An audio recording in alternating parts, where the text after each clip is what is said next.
Good afternoon, everyone. It is Wednesday, August 10th at 3 o'clock p.m. Eastern, and that means it is time for Women in Business. I am Christine Shreve, for those of you who don't know or missed the little bubble down there with my name in it. I do want to caution you about one thing. The maintenance crew for my condo association is outside with really loud leaf blowers. And so if you hear really loud leaf blowers, that's why. I'm hoping that they won't stick around for too much longer, but they are out there and you can hear them on occasion. So, yippee for us. So, today's topic is financing. And why I wanted to talk about this is because I have read, doing research for various shows I've done over the 2 years that I've been doing this and talking to people, that financing is a really hard thing to get for some women. And that as a general rule, businesses owned and run by women have a harder time getting financing from various places. So I thought it would be interesting to talk about why that is, or some of the historical reasons why that is. And then also some places where you can turn to if getting a loan from the bank maybe isn't an option or isn't very easy to do.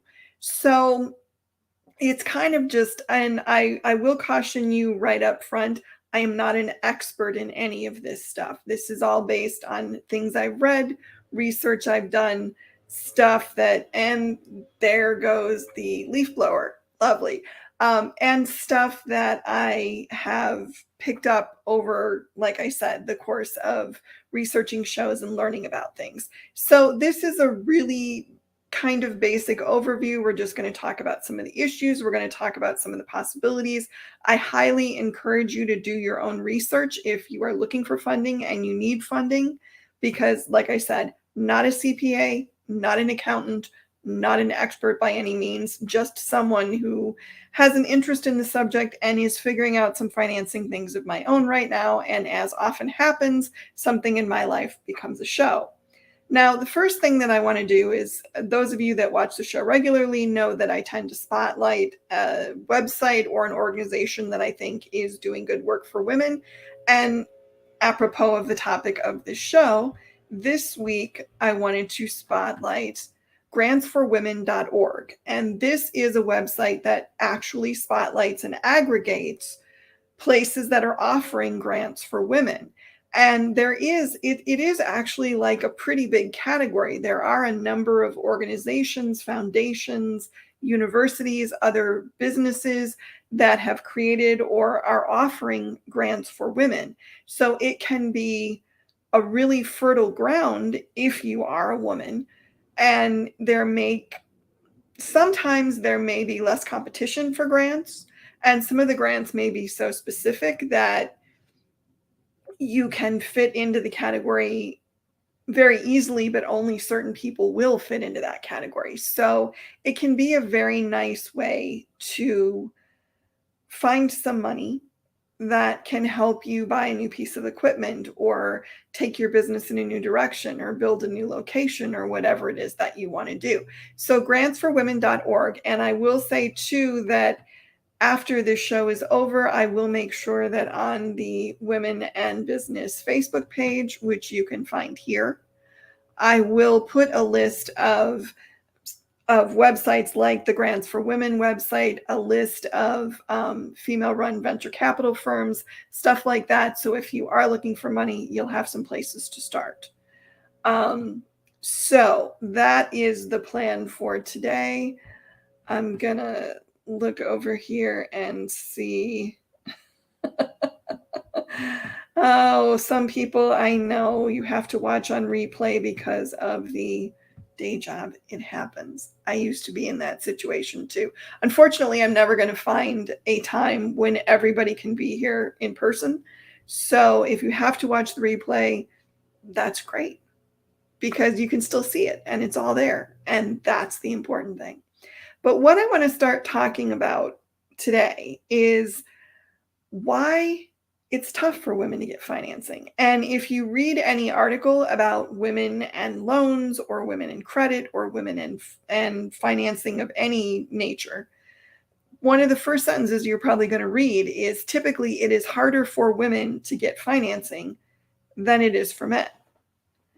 And there are some reasons why that is. Some of them are historical, some of them are gender based. And I wanted to talk about a few of them. And the first reason that it can sometimes be hard for women to get funding is people like to lend to people like themselves. And who historically have been the people with the money? White men. And white men tend to want to bet on other white men. Now you have to remember that if someone lends you money, they are essentially making a bet on you. They're saying, we think that your idea is good enough. We think you have the skills to make this work. It's a risk. They're taking a risk. There is a risk that you could totally suck at all this. Your idea could be horrible. And so they lose all their money. So they're hedging their bets a little bit, and they want to lend to people that they trust are going to be able to get the job done. And if you are a white male, your tendency is going to be to assume that other white males will be your best bet. Now, is that fair? Not really. Is that human? Totally. I mean, we all do that. We all tend to want to work with, and we tend to consider more trustworthy and maybe a little safer people who are like us. And that's human nature. And as much as we're aware of that and try to avoid it, it's something that you can't necessarily get away from. So that's one thing that you have to recognize. If you are a woman and you go into your bank, or if you are a woman and you go into a venture capital firm, the likelihood is that you're going to be talking to a man, and most likely, not always, but most likely, a white man. And so if you are a woman of color, you've got a double whammy potentially. And even if you're a white woman, you still have the barrier of you're a woman. And historically, again, not always fair, but historically, women have not been considered good bets. So, you can argue that any way you want, but the problem with having the argument is both sides need to be willing to accept that there's a problem. And oftentimes lending institutions aren't willing to do that. Some of them are. I'm not going to say all of them have issues, but some of them aren't. So you need to be aware that one of the hurdles you may have to get over is the fact that you're not like the person who has the ability to lend you the money. It's something that you have to deal with. I should also say this. There are some institutions that have figured this out and have realized this and have looked at the stats and said, considering how many women-owned businesses there are and considering how many women there are going into business, they're underfunded by a lot. And it's, there's story after story after story of how hard it is for women to get loans and how hard it is for them to get venture capital and how hard it is for them to get people to invest in them. So some companies and some organizations have figured this out.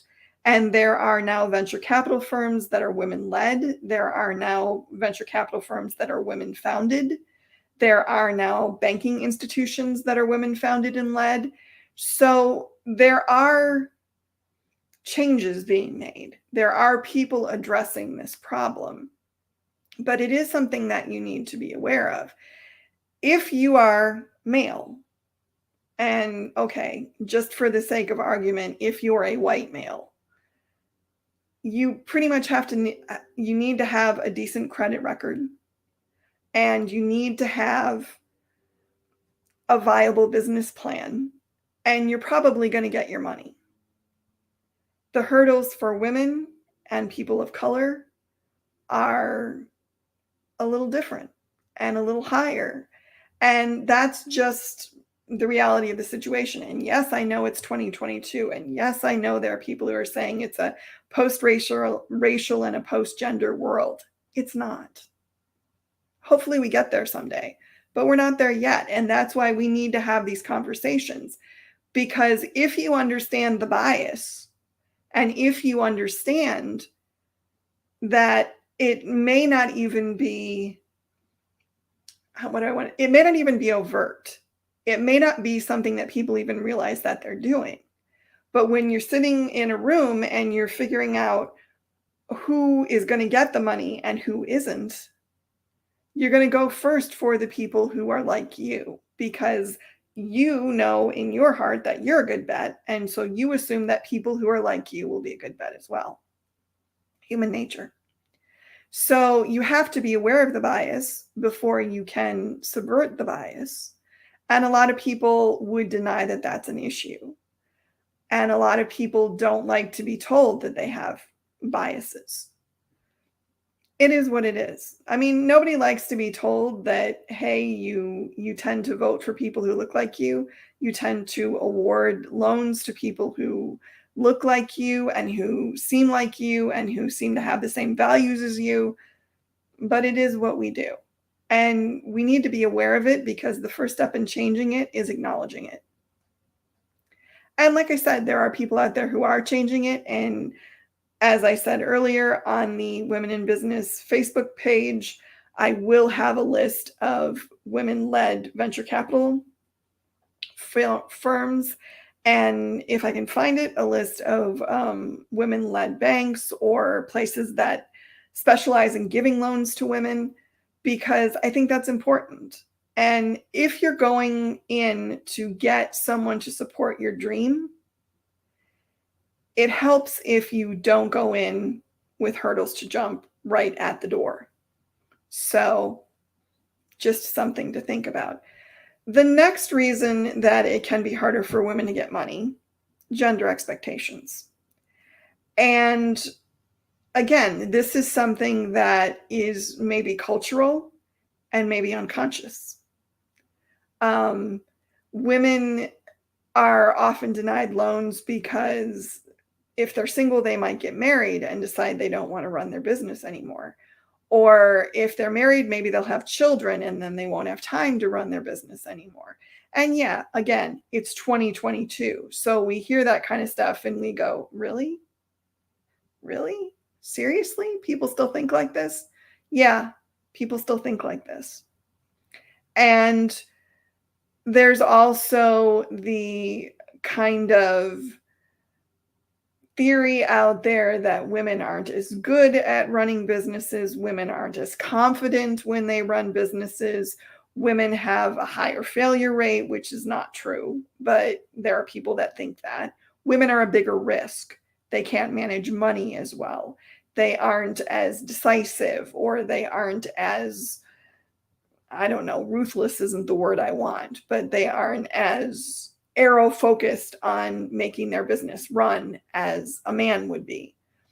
And again, a lot of these things are cultural biases. A lot of these things are things that if you asked a loan officer or if you asked a venture capitalist, do you think these things? They would tell you no, because it's not really politically correct anymore. But at the same time, you can see that these expectations exist. And no, nobody's going to look you in the face and say, I'm not giving you money because I think you're going to have a baby, or I'm not giving you money because you're probably going to get married, or whatever it is. But it does happen, and probably more often than we think.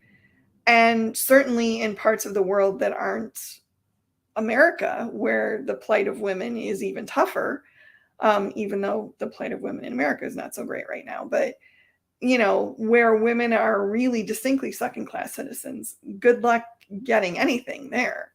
And that's why there's why little small microloan programs like Kiva and others like that, and Heifer International and things like that, are so popular in those countries, because it's a small investment in women, and it's been proven that if women are allowed to start businesses and if they're supported in starting businesses, they will support the family.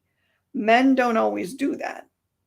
And again, not to stereotype and not to, demonize one gender or the other, but studies have shown that if you make microloans or investments in female-led businesses, that trickles down to their family, which doesn't always happen if you invest in a male-owned business. So that's something to look at too. So gender expectations can work both ways. I mean, there are people who assume that if you fund a female-owned business, you're funding a family business, which isn't always the same thing, but women will, as a general rule, if they have families, grow their business to support the family, which is not always the thinking in businesses run by men. So gender expectations cut both ways a little bit. If you want to raise the education level of girls in a village in India or somewhere, then you fund women-led businesses because it trickles down. If you are concerned that a woman's going to get married or have a baby, or that family responsibilities are going to pull her away from running a business, then you're less likely to give her money. And like I said, a lot of this is unconscious. Culturally, we have been taught certain things about what women and what men are supposed to be. And historically, men have always run the businesses, women have always taken care of the family. So, and even though there are stories throughout history of women who successfully ran businesses because either their husband was dead, or their husband was incapacitated in some way, or their husband was just a bum, or, a drunk, or whatever it was, and they needed to support the family, those were considered the outliers and the exceptions, not the rule. And even though now we know that there are tons of women running businesses, we have numerous examples in the garment decoration industry, the expectation is still in a lot of places that even if the woman is the business owner, if there is a husband or partner who is male, then it's their business, not hers. And the only way to fight that is really to fight it, to stand up and say, that's not true, this is mine, to combat these assumptions that if you have a child, you can't run a business. If you get married, you can't run a business. And even really, women can't win, because even if you're single, then there's, well, where are you going to get money? What's your credit? How is that going to work? And historically, women have had issues with credit, which we will talk about in the next little point I'm going to make. But if you're a woman, you really can't win, because if you're married, or if you're married and have a family, then it's assumed that you're not going to give your full attention to running a business. If you're single, it's assumed that you don't have anyone behind you and you won't have the money to be able to make a business go. So you're a bad risk. So gender expectations can mess you up when it comes to getting money, unfortunately. It's frustrating and it's sad. And I keep saying it's 2022. And it is 2022, obviously. But as much as we want to tell ourselves that things have changed, in a lot of ways, there may be surface changes, or there are changes in what we say, not necessarily in what we believe. So I think that's something that we need to be aware of too. So now the next issue can be credit history. As a general rule, women tend to have slightly lower credit scores than men. As a general rule, women also may not have as much credit history. Now, you have to remember that it was only in 1974, which is less than 50 years ago, that women were even able to get credit cards in their own name. And it was later than that, I think, if I remember my research correctly, 1988, before women were able to get loans under their own name without a male cosigner. So that's not that long. And there also is kind of the traditional thing of, if you're married, your credit cards may be under your husband's name. Your husband may do most of the credit related purchases. The mortgage may be under his name. Um, whatever kind of credit history things you may have might be under his name, and your name is nowhere involved. And that's not necessarily intentional, and it's not necessarily like a dastardly or dire thing that's being done to you, but it's something that you need to be aware of. Every woman should have their own credit card. Every woman should have a loan in her own name, because if you don't have a credit history, you have no chance of getting a loan or any kind of, really almost any kind of monetary support at all, because most venture capitalists and most companies that would make you a loan are going to want to see your credit history. They're going to want to know that you can manage money, that you have the ability to pay things off.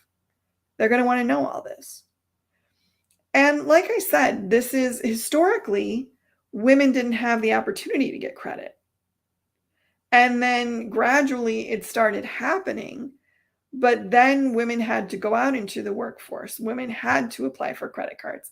It sucks, but women generally pay a half a point to a point, percentage points higher in interest on their credit cards. Don't ask me why, but they do.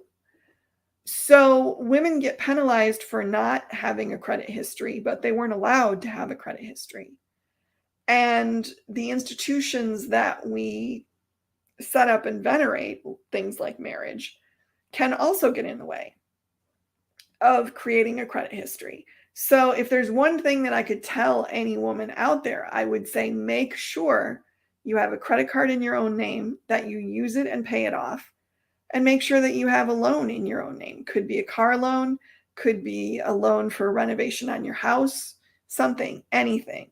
Or at the very least, if you're doing something jointly with your husband, make sure that both your names are on it. Because you need to have a separate credit history that is your own for a couple of reasons. But one of the reasons is accidents happen. You could be married one day and widowed the next, and nobody likes to think about that. But if you're in that situation, if you have no credit history, everything becomes that much more dire, because what if you need a loan? What if you need a credit card and you've never had one in your own name? All these things can be problems. So establishing your own credit history makes sure that this sort of thing doesn't happen to you, that you can get a loan, that you can start a business on your own, that you can walk into a bank or stand in front of some venture capitalists and have a credit history to show them. And really, honestly, the other reason I think every woman should make sure that she has a credit history under her own name is because for a really long time, we couldn't. It's the same rationale as voting. It wasn't that long ago that we couldn't vote. It wasn't that long ago that we couldn't get a credit card with our name on it, or we couldn't sign for a bank loan under our own name and with our own assets as collateral. So we can now. We do have the right to do these things. And rights that don't get used and rights that don't get cherished are rights that tend to go away. So protect your credit history, protect your ability to obtain credit and use credit.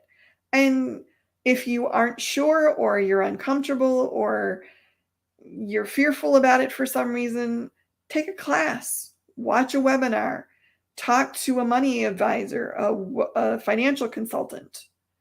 Learn how to manage your money. And I'll put my hand up. I am not great, and historically have not been great at managing my money. for a number of reasons. It's still something that I'm learning. But that's part of what things like this are, is, okay, why does credit history matter? Okay, why does your credit score matter? How do they determine those things? What goes into deciding what your credit score is? What is a good credit card? What is a bad credit card? All that kind of stuff. It's not hard to learn. You just have to Google it. But it's your responsibility to make sure you have your own credit history. You can't assume your partner is always going to be there.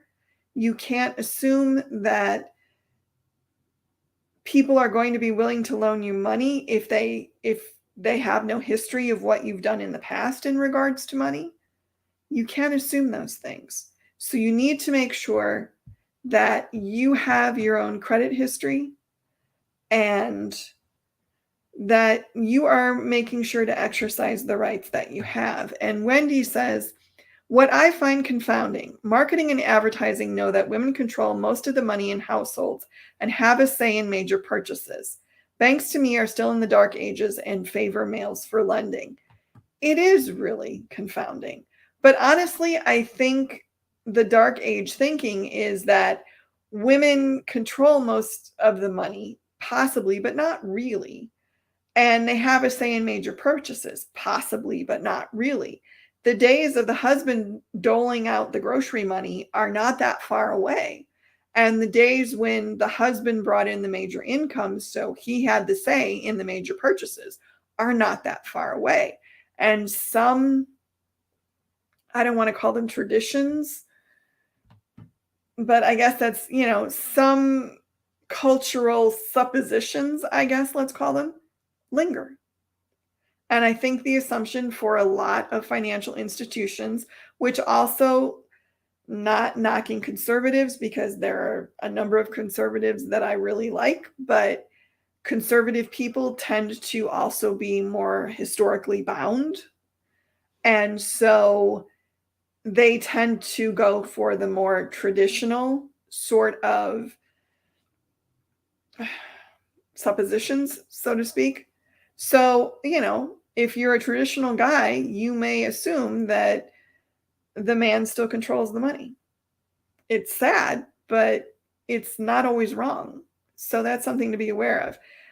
And finally, the last reason that it can be hard for women to get a loan or a venture capital investment is the perception of risk. Again, we lend to people that are like us. And if you are looking for a good bet, you tend to look for people who are like yourself. If everybody in the room, when you go to apply for a loan or to make your venture capital pitch, is a white male, then you have a hurdle to climb. And also, you have to remember that any institution that's making you a loan, or any organization or angel investor or a venture capital investor that is investing in you, is taking a risk. They're giving you money in the hopes that their investment's going to pay off.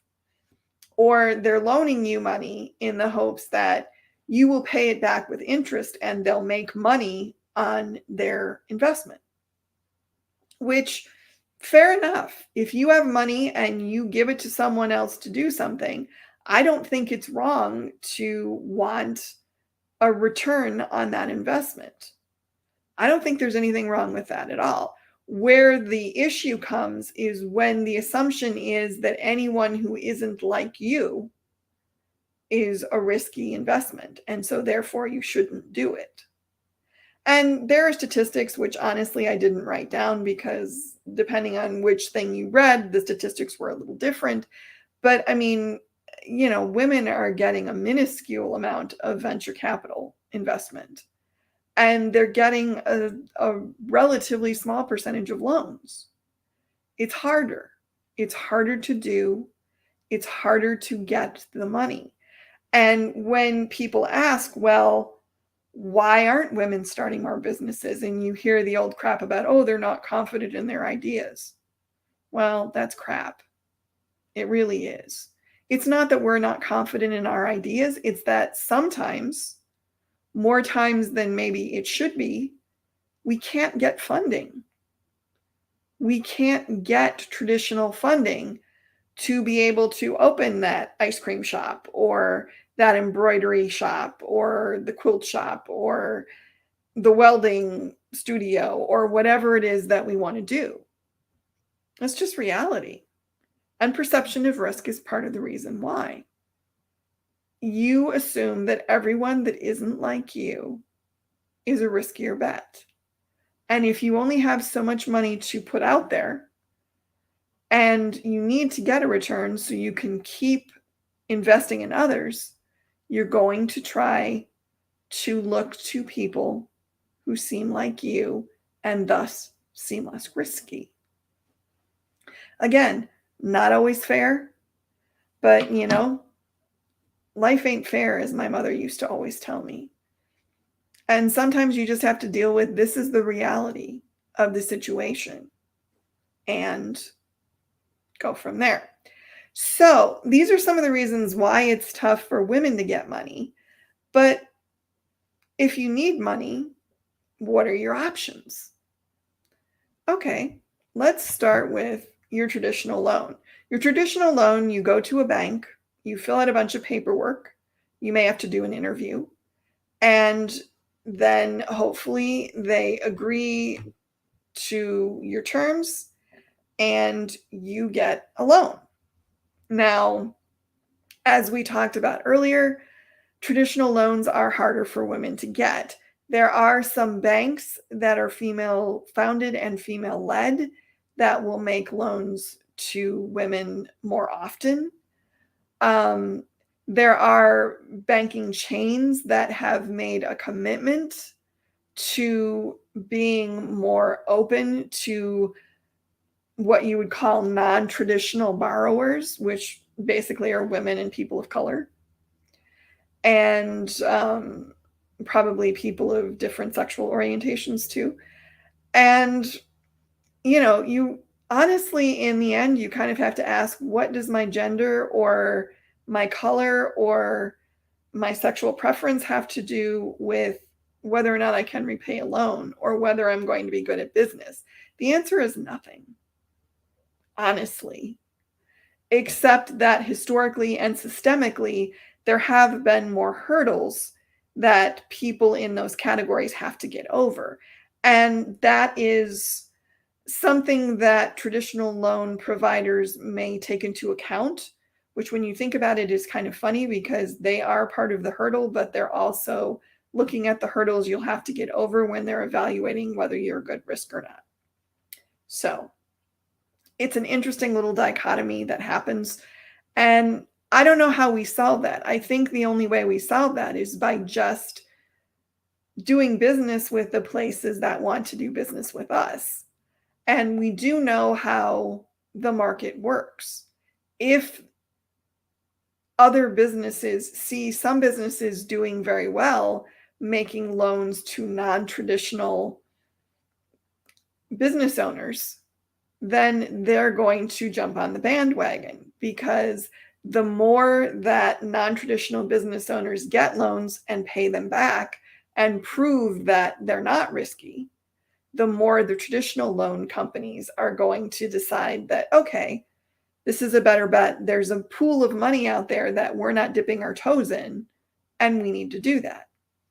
So honestly, if you are looking for a traditional loan, the best thing to do is to go and fight to get one and then pay that sucker off and show that you can do what anybody else can do and that you are a good risk. And maybe that's the most subversive. Honestly, it sounds kind of funny, but that's really almost one of the more subversive acts you can do. Go get a loan and pay it off. Go get a loan and be successful, and then knock those stereotypes on their behinds. I love it. It's kind of fun. Another source of funding can be venture capital. Now, I got to tell you this, and I need to grab a drink here real quick, so you're just going to have to bear with me for just a second.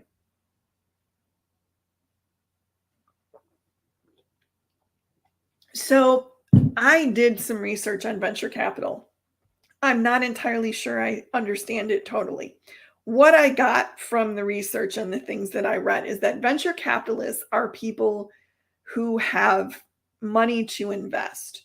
Sometimes it's a hedge fund, sometimes it's a money market fund, sometimes it's just a guy with a lot of money or a woman with a lot of money, though more typically it's men.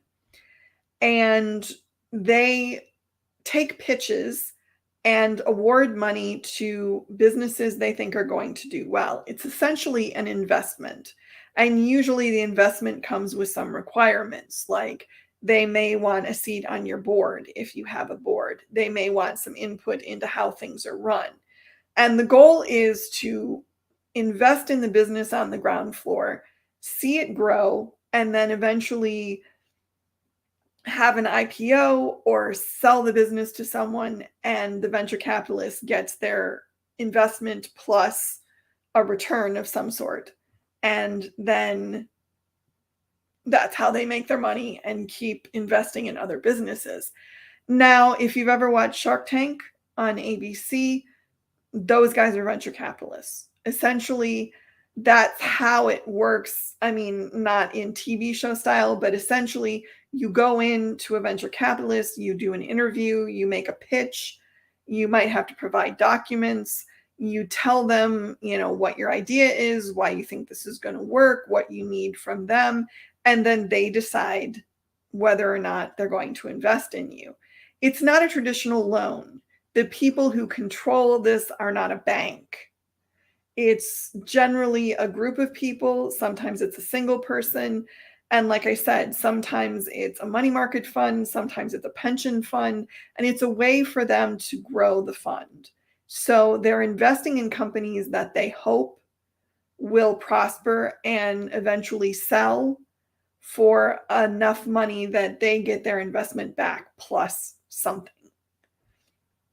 It's actually pretty ingenious. Now, where this can be a problem for women is just like traditional loans.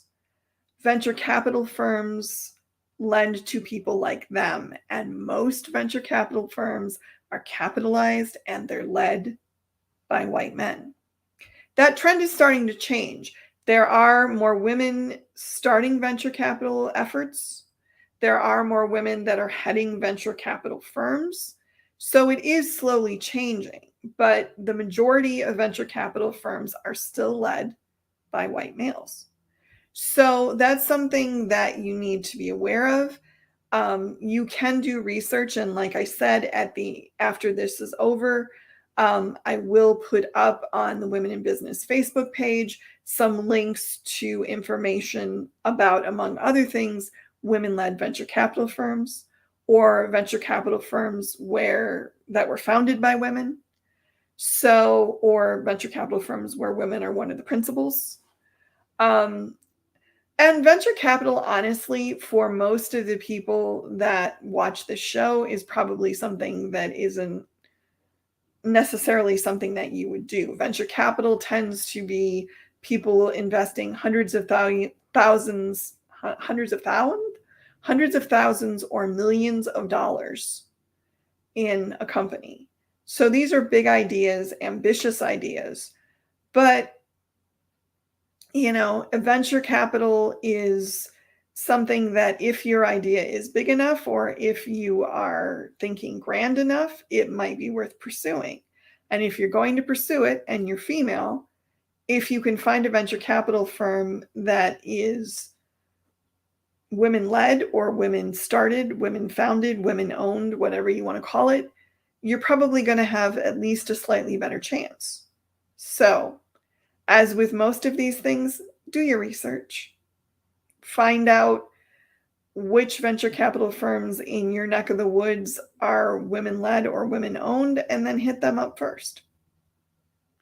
It's definitely, anytime you can remove a hurdle for yourself, do it. And if you're going to pitch venture capital, which is very competitive, why not pitch to someone who's going to look at you and think, she's like me? Doesn't that make sense? So the next category of financing is grants.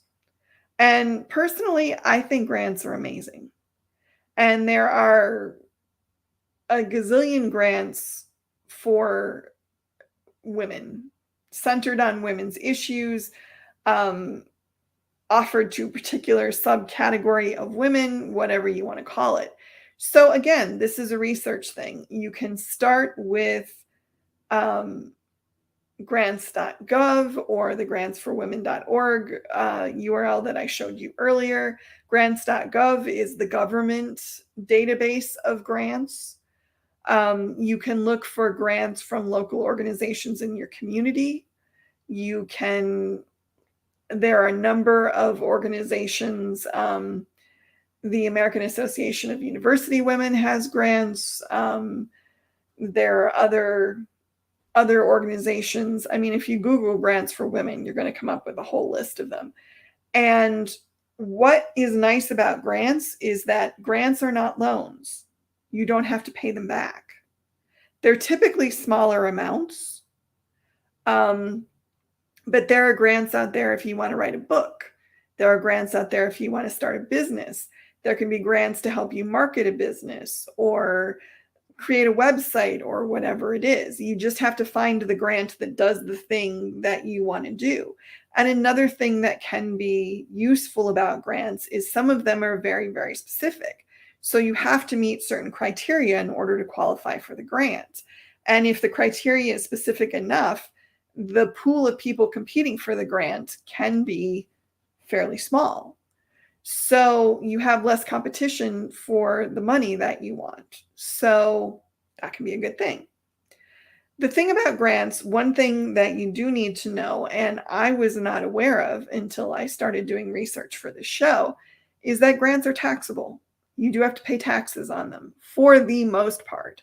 Some of them are not, but for the majority of grants that you will get, you have to pay taxes on them. This is something you should talk to your financial advisor about, or your accountant or your CPA, whatever you have. But just be aware of that, because a lot of people think that if they get a grant, it's free and clear money and they don't have to worry about anything once they get the grant. Not exactly true. When that tax bill comes around, that grant is considered income. So you need to pay taxes on it, which kind of made me a little sad. But at the same time, I also understand, because it is a form of money. Now, you do want to also keep in mind that there will be specific requirements for a lot of grants. Some of them you have to do something like, if you get a grant to write a book, you have to produce 3 chapters in a certain amount of time, or you have to have a finished book in a year, or whatever it is. If you get a grant to start a business, it may be in a particular area or in a particular category of business, whatever it is. So when you're researching grants, make sure that you read all the criteria and that you fit them all. And also keep in mind that when you're going for grants, there is paperwork involved. You're going to have to fill out forms. You're going to have to provide information. And that's a time-consuming thing too. So you want to do your research to make sure that the grant is really applicable to you, is something that's really going to benefit you before you spend the time to apply. But grants can be a great source of funding. And other than paying taxes on them, there's no obligation to pay the money back. The money is yours as long as you do whatever the requirements are to receive the grant. And do keep in mind that some grants will have very specific guidelines as to what can and can't be done with the grant. So you need to be aware of that too, that you don't want to look for a grant assuming that you can use it for household expenses, and then you get the grant and you find out that it can only pay for business expenses, that kind of thing. And, paying for business expenses is great unless you needed something to tide you over while the business is getting up and running and you're living on ramen every day. So you need to be aware of those things. But overall, I think grants are a very overlooked source of funding for women. There are so many different grants out there, and so many that have relatively specific qualifications.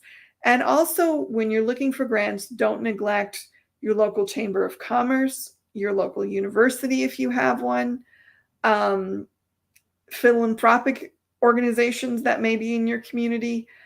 Don't neglect local grants, because local grants sometimes will be based on residency, and depending on how big your city is, maybe less competition. And again, also keep in mind that not everybody knows that grants exist, and not everybody will take the time to do the research and fill out the forms. Again, less competition. So I would really recommend, if you have a dream or a goal, if you want to start a business, if you want to go back to school, if you're looking for support to write a book or make a movie or whatever it is, look for a grant. Look for a grant, because a grant may be the thing that gets you to where you need to be. And as I'm saying this, I'm thinking, wow, I need to do more research on grants, because I do want to write a book and I want to do some other stuff.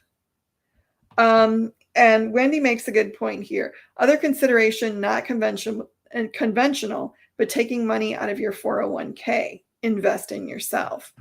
And yes, taking money out of your 401k is definitely another option. A couple of things to think about if you're going to do that. You do have to pay taxes on what you take out, and the tax rate is pretty stringent, so that's something to be aware of. You also have to look at the requirements of your 401k, because some of them will not allow taking money out for certain reasons. But yeah, that's something to look at, because that is your money. The theory, or the thing there that you also need to be aware of, is if you're taking money out of what you are intending to use for retirement, you're betting on the fact that your business is going to do well enough so that you can replace that money and then some. So you need to be aware of that too. But that's definitely another issue, or another option, excuse me. And I think it's a good one. The next option, crowdfunding. Not going to work for every business, not going to work for every product, but it might be a good option for some. And crowdfunding is essentially, Kickstarter is a popular one. Patreon is another one that a lot of shows like this use. And actually, I'm thinking of starting a Patreon for this show, because it's a way to allow people who like your work to support what you do. Crowdfunding is more product-based for the most part. It's not so much business-based, though businesses can be built around products. So yeah, that works too. Patreon is maybe more artistic. It's more video show. It's more shows like this. It's more writing. It's more artistic expression. Painting, statues, whatever it is. It's more stuff like that. But the theory is the same. On Kickstarter, people pledge an amount of money to support your idea or product or business, whatever it is. And it's generally just a one-time pledge. I'll give you $25, I'll give you $50, I'll give you $1,000, whatever it is. And usually what happens is whoever is running the Kickstarter offers perks for people who give certain amounts of money, in the hope that if I give a good enough perk at the $100 level, more people are going to do a $100 donation. Patreon is not quite the same thing. Patreon is more, you pledge a monthly donation to support whatever the thing is. But there are perks involved with each donation, and obviously the more you donate, the better perk that you're going to be offered. It can be a really good way to fund something. Now, with Kickstarter, obviously, everybody that donates is taking the risk that the thing doesn't work for whatever the reason, the product doesn't get made.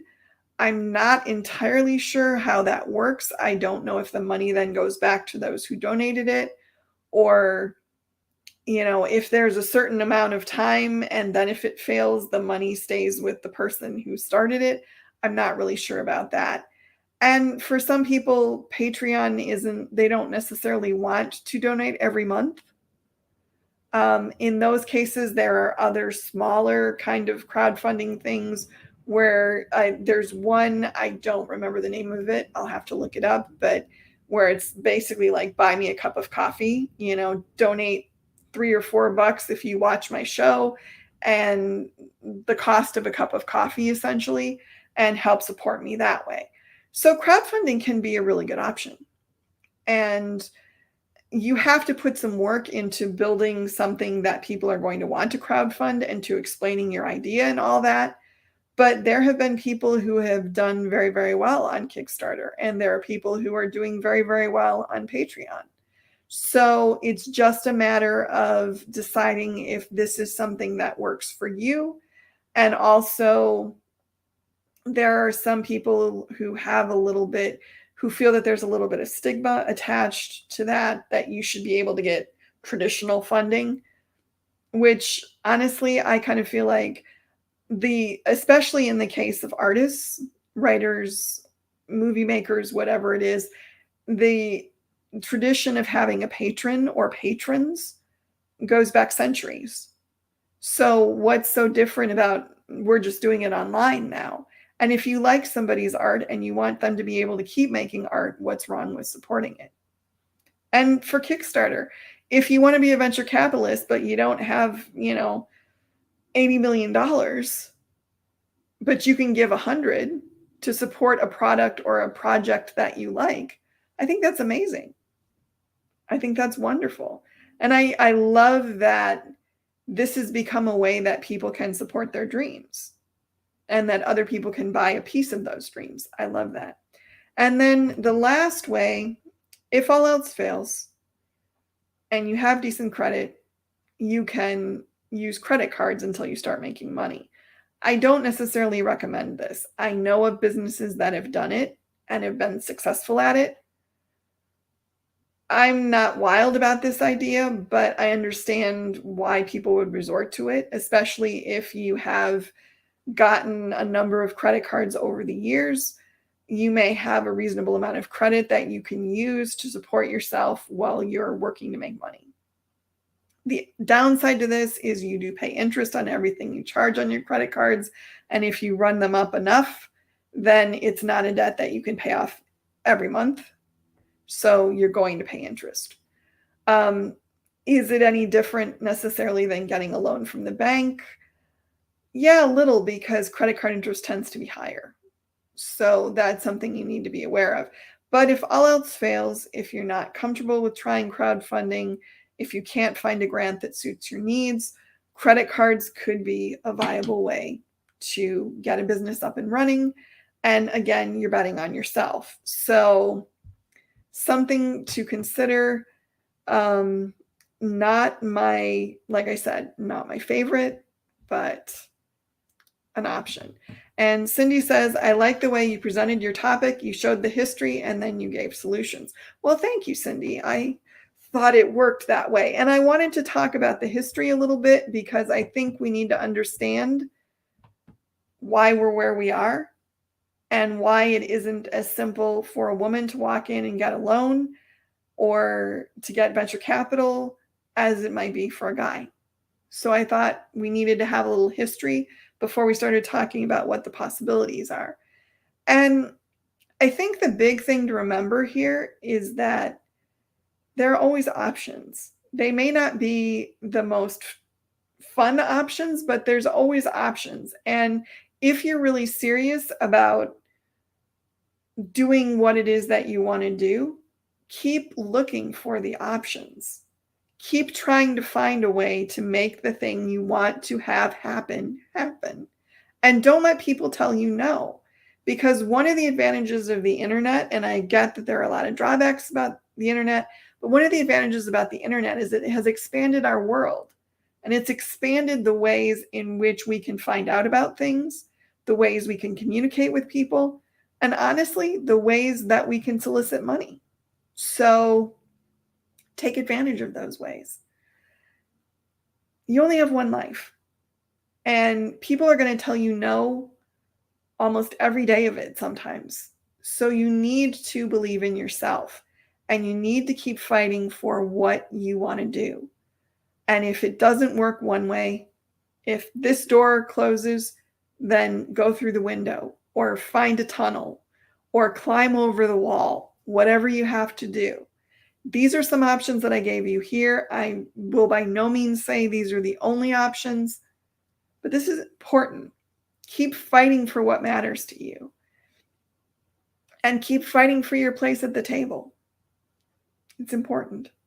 I hope this was helpful. That's all I got for you today. And once again, I thought that I was going to go short, and I'm almost at an hour. So we know I can talk, if nothing else. Not sure what next week's show is going to be. I, as usual, am talking to some people and am contemplating some topics if a guest does not materialize. So please join me next week and we'll see what I talk about then. And as always, thank you to all of you who showed up today, who listened to me talk. I hope this was helpful and I appreciate you being here. And I will see you all next Wednesday. Bye.